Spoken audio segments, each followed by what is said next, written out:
হ্যাঁ, কি বলবো? সবাইকে যেমন সি অফ করার সময় বলি আবার এসো, ওকে বললো কি শুনবে নাকি ও আসবে? ও কোনোদিনই আসবে না। 1432 তোমাকে বলছি, তুমি আমার অনেক কিছুই নিলে।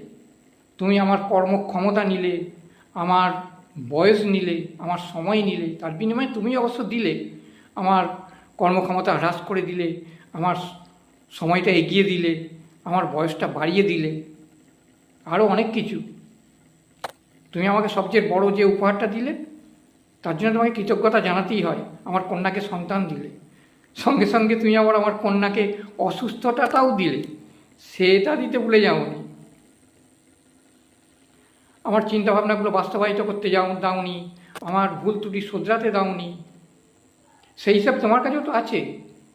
তুমি তোমার স্থলাভিষিক্তকে সেই হিসেবটা দিয়ে যেও। অবশ্য সে তার ধারাতে চলবে, তবুও। শুভ নববর্ষকে অনেকে স্বাগত জানাতে আলোর রোশনাই, বাজি, হই হুল্লোড়। একসময় তুমি এটাও পেয়েছিলে, এর জন্য তোমার অনুশোচনা করার কোনো কারণ নেই। তুমি আস্তে আস্তে অন্য দরজা দিয়ে আঁধারে মিলিয়ে যাও। এর জন্য তুমি আমাকে ক্ষমা করো।